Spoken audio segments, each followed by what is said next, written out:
अगर आप एयरटेल, जियो, Vodafone idea या बीएसएनएल में से किसी भी कंपनी की सिम इस्तेमाल करते हैं, तो आपने एक बड़ी समस्या आपको देखने को जरूर मिलती होगी। जैसे ही आपके प्रीपेड नंबर का रिचार्ज खत्म होता है, कुछ ही दिनों में आपकी इनकमिंग कॉल और एसएमएस भी बंद कर दिए जाते हैं। यानी सिर्फ कॉल करना ही नहीं, बल्कि कॉल रिसीव करना भी मुश्किल हो जाता है।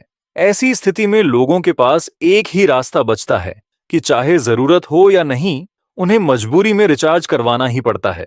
ज्यादातर लोग सिर्फ इनकमिंग चालू रखने के लिए ही 199 रुपये, 219 रुपये या 249 रुपये जैसे प्लान से रिचार्ज करते हैं, जबकि उन्हें ना इंटरनेट चाहिए होता है और ना ही कॉलिंग की जरूरत होती है। अब इसी मुद्दे को लेकर देश भर में बहस तेज हो चुकी है और आने वाले समय में इसमें बड़ा बदलाव देखने को मिल सकते हैं, जिससे आम लोगों को राहत मिल सकती है।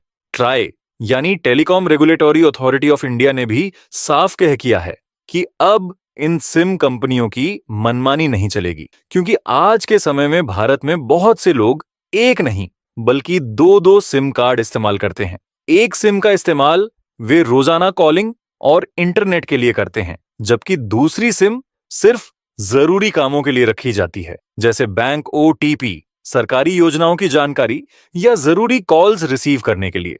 लेकिन परेशानी तब बढ़ जाती है जब दोनों सिम को एक्टिव रखने के लिए बार बार अलग अलग रिचार्ज करवाना पड़ता है, खासकर उन लोगों के लिए जिनकी आय सीमित है।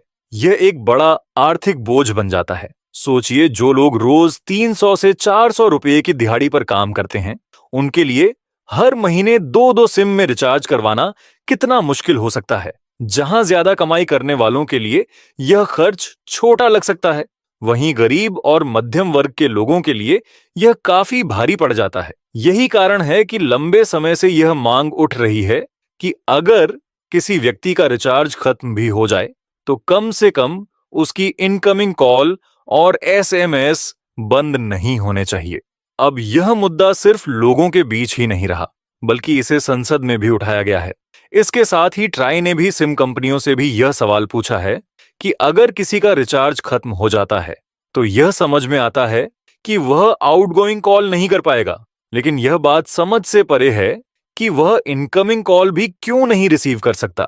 कॉल करना एक पेड सर्विस हो सकती है, लेकिन कॉल रिसीव करना या एसएमएस पाना बेसिक सुविधा होनी चाहिए। इसके अलावा ट्राई ने जियो जैसी बड़ी कंपनी को भी फटकारा है, क्योंकि वह अपने छोटे प्लान्स को अक्सर छिपा कर रखते थे। ट्राई ने साफ कहा है कि चाहे वो जियो हो, एयरटेल हो या बीएसएनएल, उन्हें अपने सभी रिचार्ज प्लान पूरी पारदर्शिता के साथ दिखाने होंगे। चाहे आप मोबाइल ऐप से रिचार्ज करें, किसी वेबसाइट जैसे अमेजन से करें या सीधे कंपनी की साइट से, अब कोई भी छोटा प्लान छुपाया नहीं जा सकेगा।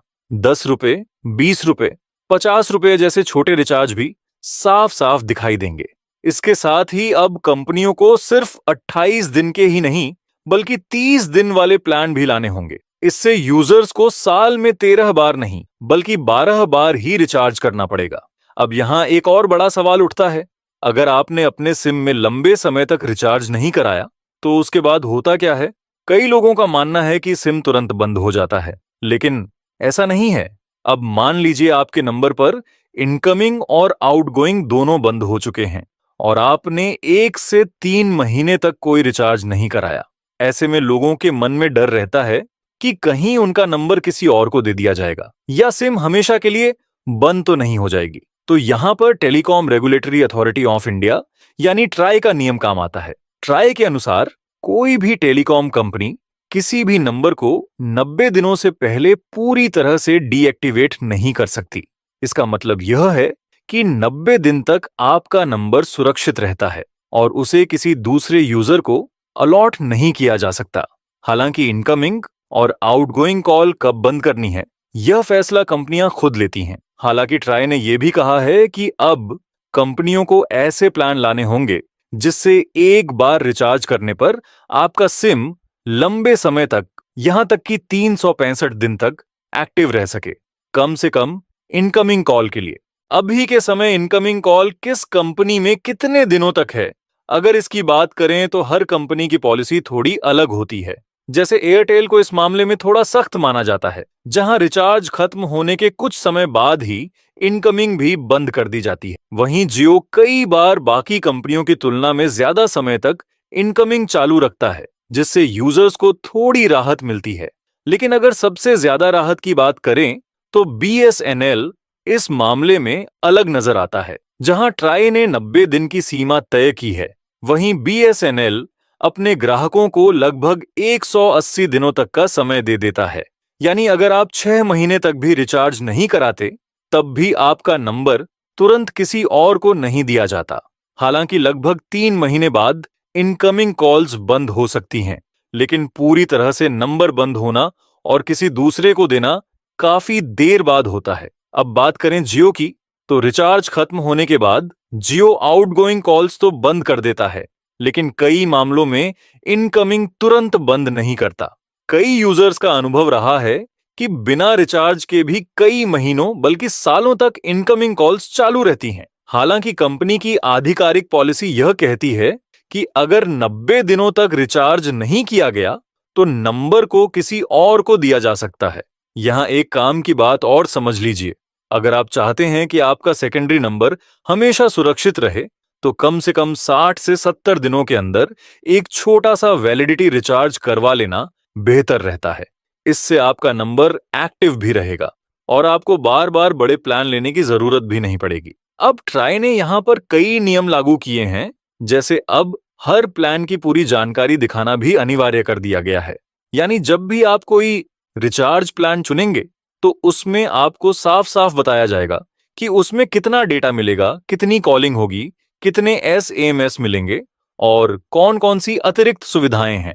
पहले कई बार ऐसा होता था कि छोटे रिचार्ज करने पर यूजर को यह तक समझ नहीं आता था कि उसे मिला क्या है, सिर्फ टॉक टाइम, एसएमएस या कोई ओटीटी सर्विस जैसे जियो टीवी या हॉटस्टार का एक्सेस। लेकिन अब इस तरह की कंफ्यूजन खत्म होने वाली है। साथ ही सिम की सुरक्षा को लेकर भी बड़ा फैसला लिया गया है। अब कंपनियां सिर्फ रिचार्ज न कराने की वजह से आपका सिम बंद नहीं कर सकती या किसी और को जारी नहीं कर सकती, क्योंकि आज के समय में मोबाइल नंबर सिर्फ कॉलिंग का जरिया नहीं रहा, बल्कि आपकी डिजिटल पहचान बन चुका है। बैंकिंग, ओटीपी, आधार लिंकिंग, हर जगह यही नंबर जुड़ा होता है। अगर ये नंबर किसी और के पास चला जाए तो इससे फ्रॉड का खतरा भी बढ़ सकता है। इसीलिए ट्राई ने कंपनियों को यूजर्स की सुरक्षा सुनिश्चित करने के लिए सख्त निर्देश दिए हैं। तो दोस्तों, अब आप बताइए, क्या आपको भी लगता है कि रिचार्ज खत्म होने के बाद कुछ समय तक इनकमिंग कॉल्स चालू रहनी चाहिए?